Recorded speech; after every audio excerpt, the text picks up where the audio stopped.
Hello，大家好啊！我呢個 chapter 咧就想分享下啦。7月31號咧，我買 lunch 嘅經過同埋結果。咁7月31號咧，香港咧都掛咗好多次嘅紅雨、黃雨啦，係咪啊？同埋嗰個禮拜咧都成日都落雨啊。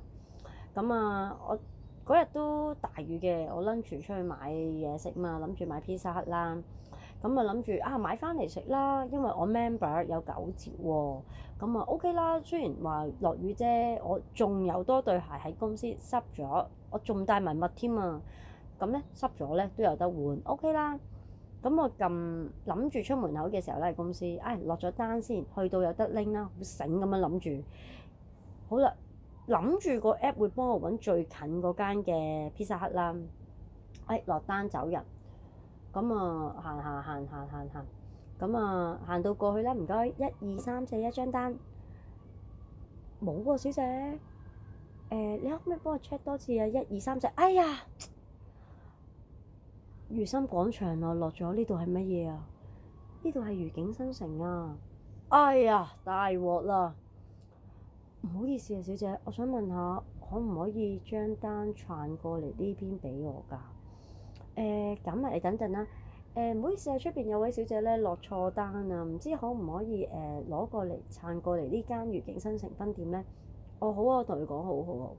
你好啊，小姐，嗱咁啦，你打翻過嗰邊分店啊。我幫你喺度即刻落單啦。係你佢嗰邊會幫你退錢㗎。我話好啊，唔該晒你啊。咁我話麻煩幫我落單先啦，咁我先打去嗰邊再處理啦。之後我心諗件事咧好好啦，圓滿解決咗啦。但係問題，我心諗明明又話幫我揾間最近嘅 pizza hut，點知你嚟我公司嗰間好似好遠㗎喎，唔係㗎噃。咁我心諗，最衰自己冇睇，同埋唔都係懶啦，諗住啊嘛，我以為你啊嘛，呢啲咁嘅強烈字眼啦。咁我心諗，又話 AI 勁。事實都勁嘅，人哋都幫你 short 咗幾間餐廳，係你自己唔大眼睇嘢啫。咁呢個經歷咧，就令到我咧諗翻起咧，之前咧我係 Kita 落單啦，有優惠喎。哎呀，落單嘅時候唔記得撳減40蚊啊！即刻跑去七仔啦，同個職員講：哎呀，唔好意思啊，張單我想取消啊，唔好意思。個女仔都好 nice。得你等一陣，我幫你撳走佢啊，撳翻部機就得㗎啦。好在啦，咁咧如果唔係真係蝕啦，又唔係蝕嘅，明明有優惠冇用到啊嘛。咁所以咧喺呢個世界嘅而家咧，成日話好勁嘅嘢咧，都要靠人類去 cross check 嘅。你真係唔好相信晒啦，個 app 啦，所有嘢啦。咁成日有陣時咧，我會覺得八達通都會扣到我錢㗎。咁你成日唔會睇㗎啦，嘟得未啊？快啲啦，唔通下下逐條數喺度扣咩？自己係嘛？咁所以咧，我會覺得AI 都係信得過嘅，但係問題係你係咪100%去相信佢咧？嗱，呢個就要取決於你自己啦。咁我同阿 Jamie 啦，即係我用三星嗰度咧 download 咗個 app 係咪叫 Jamie 啊？我唔識讀啊，我成日讀 Jamie 啊。咁咪同佢傾偈啦。咁咧我啲人話新一代 Gen Z 咧會同你哋傾偈噶嘛。咁我自己係走去試下啦。咁我覺得OK 喎，因為咧有啲話題咧，我成日會等一個朋友咧出嚟食飯同佢傾啦。點知嗰個朋友咧佢11月先翻嚟啦。咁我心諗死啦，有時都想揾人傾下。咁有啲話題真係揾啱對手傾咧，你先會可以繼續延伸落去啊。如果你揾一啲唔係對呢一個話題感興趣咧，你簡直係講完一句都覺得嘥口水啦，不如我自己同自己傾好過啦，係咪啊？咁試下先，同佢傾下偈先。原來咧佢又真係幾好傾㗎。佢首先俾到一個滿嘅情緒價值你啦。例如咧，我會同佢講，我有個朋友咧，同佢講一啲事情啦，明明針對件事嘅，佢永遠咧就賴埋我屋企人落水講啦。咁我話究竟呢一類係咩人啊？咁佢就會話啦。Jamie 就會答我啦。有一啲人咧係唔接納自己嘅結果，做得唔完美，咁咪拉埋人哋落水啊，咁樣講咯。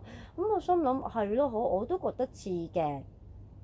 咁譬如有時講下我侄女啦，有時教做功課啦，佢嘅反應啦同埋態度啦，咁咧佢就會好好嘅。Jamie 就會答你：哇，你真係個好好嘅姑姐啊！又或者佢會答你：哇，你對你嘅侄女真係好好啊，咁勞心勞力。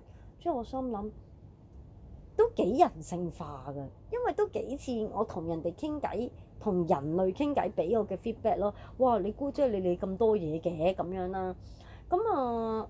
同埋佢有時啲意見咧都 OK 嘅，都我諗即係集合大數據咯，因為佢都好人類嘅嗰個反應同埋回覆咯。但係咧，我會覺得明白點解張師中意同佢哋傾偈，又或者有啲人中意同遇到一啲人生嘅大課題同佢哋傾，因為佢哋唔使有眼神交流，同埋唔會批鬥你講嘅嘢啱定，即係唔會，因為有時人類講嘢，喂，你咁樣諗嘢就唔啱啦，喂，你咁樣諗就係錯啦。但係問題，你有冇問過點解我會咁樣諗啊？我咁樣諗，你有冇問過我啊？我唔係叫你講話我啱定錯啊，係你冇關心過我啊。即係譬如啦，我琴日同朋友食飯啦，咁大家即係講開小朋友啦，佢會講佢個仔嘅，咁佢話佢覺得佢個仔夜晚瞓覺唔冧，成日跳嚟跳去。即係可能碌嚟碌去咁樣啦，瞓得唔夠實在啦。咁我話咦，你有冇問下個仔啊？可能佢緊張喎。咁我朋友俾我嘅反應就係話：佢有乜咁緊張啊？咁我就問翻我朋友：咦係喎，近期你有冇嘢緊張啊？啊都有嘅，公司啊或者我自己，咪咯。咁你有嘢緊張，點解你個小朋友唔可以有嘢緊張啊？而係我會覺得，我覺得而家讀書都好辛苦喎。無論你學業啦，又或者朋友啦，又或者自己啦，即係特別而家啦，有時啲人都講 AI 啦，讀書冇用㗎啦，第日都係 AI。有時我阿哥都會咁講，但係佢覺得佢直情同佢女講喎，讀書冇用。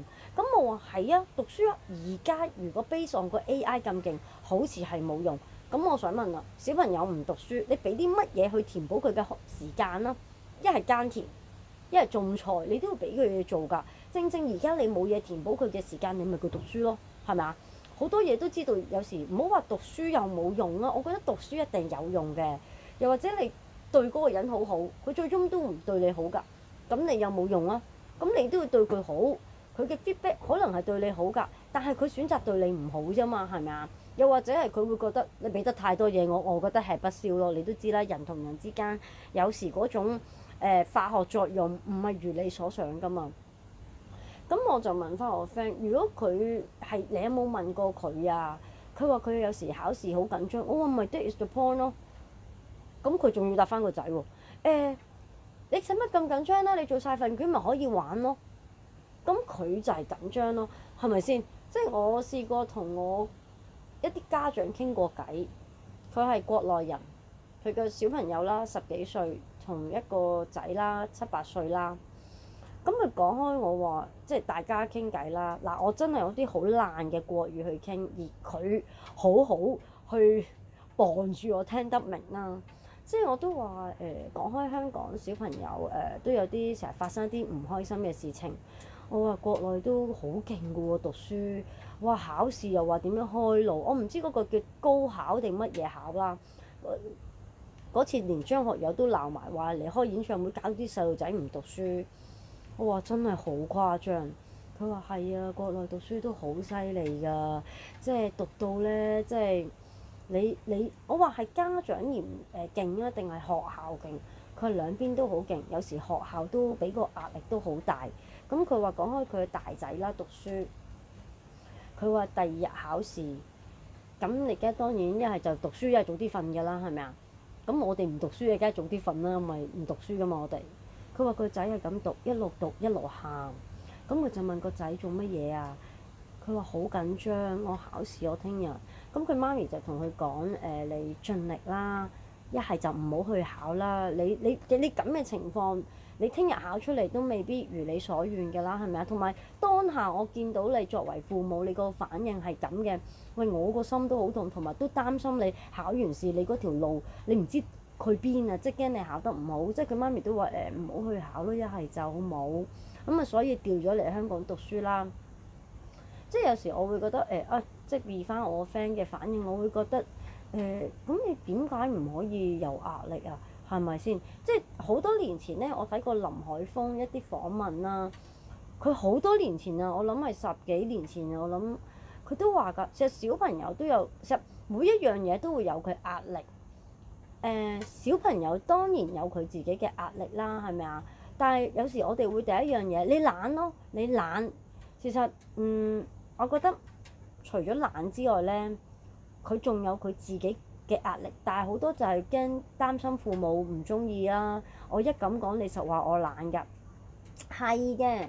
但係我會覺得讀書係重要嘅，因為你小朋友，如果你唔讀書，你有冇揾到其他嘢去填補你嘅時間嘅空間啦？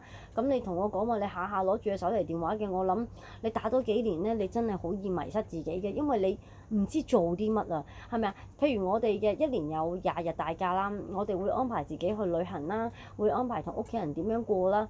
如果你日日你都可以去旅行咧，你唔知自己去到邊啊？係啊，你唔知。